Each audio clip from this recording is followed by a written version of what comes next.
Hello and welcome back to another Dino Nerd video. Today we're going to be once again covering Creation Apologetics. They are one of the big young earth creationists YouTubers on YouTube.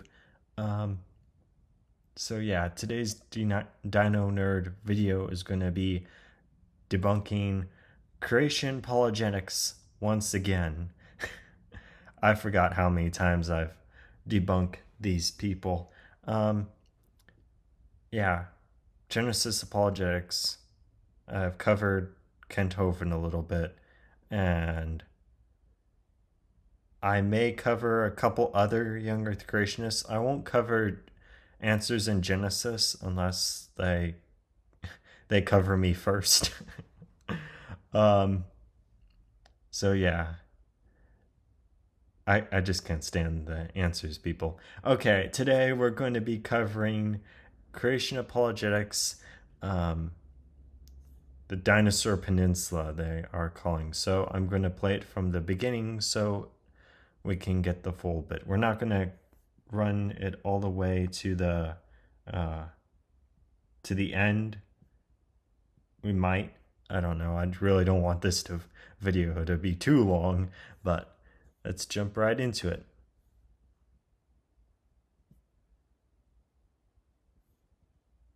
To some, the idea of Noah's flood conjures up images from Sunday school Bible stories of a small boat overstuffed with cute animals that gently bobbed in an ocean for 40 days. Many simply call it a myth. Fewer and fewer these days believe the flood account from Genesis 6 to 9 is actual history. Yes, not to interrupt. The Bible, biblical flood, yes, is history, but there were no dinosaurs on the ark, is what I keep trying to get at in every single Dino Nerd video. There were no dinosaurs on Noah's ark, no evidence. Let's continue. The Bible frames the flood as an actual historical event, one that involved a specific family of 8. Genesis says the flood lasted for a full year, engulfed the entire world, and preserved animals, plants, and humanity from well-deserved judgment. Could you imagine being on a boat, like an ark, for a year? Just imagine Noah and his family being on board a boat for that long a period. They probably might have gone insane more than a couple times and probably were bored at least 8 months out of the year, or maybe completely all 12 months out of the year. I don't know how they did it, man. The flood represents the most detailed account of any single event in the Bible. Both the Apostle Peter and Jesus even referred to the Genesis flood as a real historical event.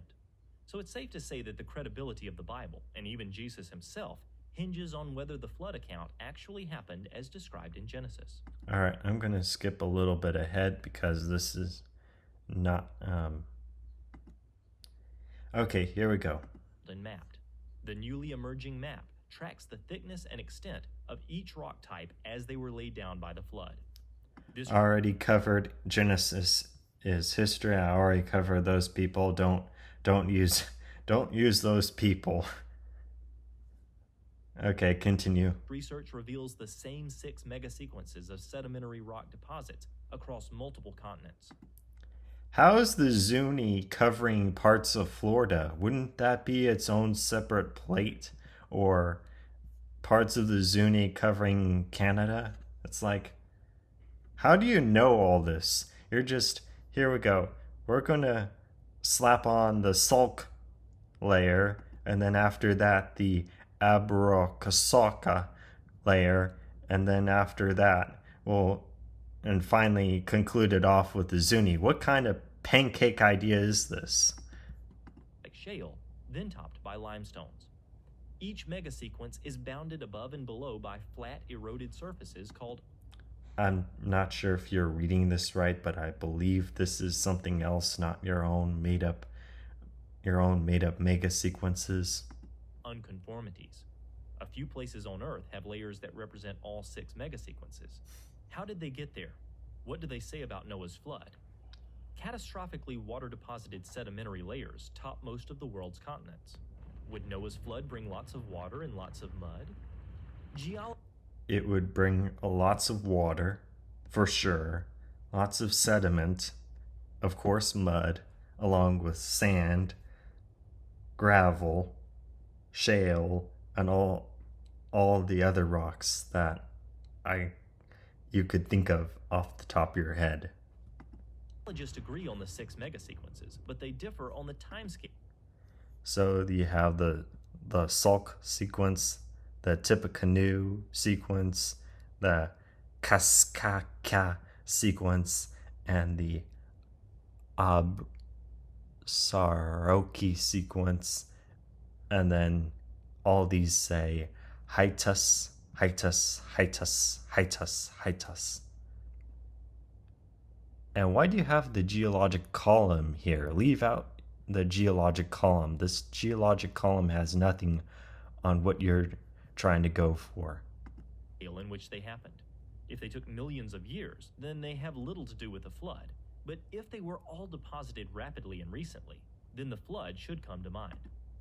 Now, not all those layers were buried recently. Rock layers take long times to form. Ask a geologist instead of making up your own mega sequence. Why don't you have a geologist talking here instead of... This makes it less scientific without a geologist. Many also question when a larger landmass, such as a Pangea-like supercontinent, broke into continents that moved to their current configuration. Yeah, but that was not from the flood. Alright, let's skip ahead a little bit. Okay, I'm gonna fast forward to here. Oh, great. Another stupid ad. How much do you know about what's going on the ballot this year? Again, this is not about politics. North and South America and Africa, the 3 continents mapped so far. One global cause, Noah's flood, best explains this one worldwide effect. Then by the 40th day of the flood, the Absaroka megasequence began hitting. The maps show that this is when things got much worse. Something shoves the water over the tops of even the high lands from that ancient world. The newly forming ocean floor offshore is so hot that it starts very thick, pushing up the ocean waters from beneath. Sea level rises dramatically. Molten magma rises and fills the widening gaps, pushing the mid-ocean ridges wider. The hot ocean floor shoves against the continents, then slides beneath them like giant conveyor belts, deep beneath the earth in some places. Rather than... Alright, I'm gonna skip ahead because to the reason why this video we are talking about this sort of peninsula that they are trying to go for. So let's skip to the Dinosaur Peninsula, which isn't real, but they believe it's real. States in the US are filled with dinosaur fossils buried under... Alright, I know that more fossils have been found other than this corner of Arizona. There's also been dinosaur fossils discovered here where my mouse is pointing. There's also been dinosaur finds not just right here. I know they've been discovered all throughout the United States, not just here. Heaps of mud also attest to the flood. In fact, geologists have found a temporarily... All right, this does not align up with your Dinosaur Peninsula idea, because we go back to here, see, look. Mud also attests to the flood, and in many places... And it doesn't line up with your Dinosaur Peninsula. Yeah, this does not look exactly right. Says no deposition is left at all. Deposits thousands of feet thick occur east and west of this temporarily exposed peninsula that extends from Minnesota to New Mexico. Now buried across it are pre-flood wetland plants and animals, including dinosaurs, turtles, frogs, fish, and many birds. Thousands that lived in their own time periods. They did not live all at the same time. If all the dinosaur fossils were from the same time, then we'd have Allosaurus teeth with Triceratops teeth and T-Rex teeth with Stegosaurus teeth. Stegosaurus bones. They're from different time periods. Good grief. Dinosaur trackways up and down this peninsula, plus similar temporarily exposed low areas on other continents, suggest that dying dinosaurs and other hardy track makers floated, waded, and walked. Man, that T-Rex is struggling. Go back a little bit. Other hardy track makers floated, waded. Look at this T-Rex. It's like struggling. I've seen T-Rex swim better than this in Prehistoric Planet. Yeah, the recent Prehistoric Planet from last year. T-Rex probably could have swum way better than this. It looks like it's struggling. Get this T-Rex a life vest or something. Toss it one of those yellow circles with a hole in it, like a life preserve vest. Jeez. Okay, continue. And walked on freshly deposited mud, trying to find safe ground. Next, the massive Zuni megasequence hits. The how dramatic. Zuni megasequences are the most severe because the continental plates began to move more quickly from the original... Yeah, and I'm pretty sure this happened due to volcanic activity or something else than the flood, because, yeah, there has to be another explanation to the Atlantic Ridge than that. You need to get a geologist on your videos. They're not at all scientific. They're just full of theories with they're kind of like waffles. You know, they have lots of air in them.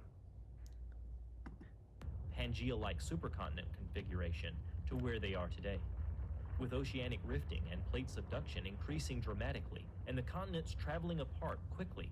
The tsunami-like waves began washing across western North America. And stop using this from this dinosaur documentary. I think it's called Last Days of the Dinosaurs or something like that. This was the scene in the documentary when the asteroid after the after effects of the asteroid when the asteroid made a tsunami. This has nothing to do with Noah's flood. Quit using this. Good grief. Okay.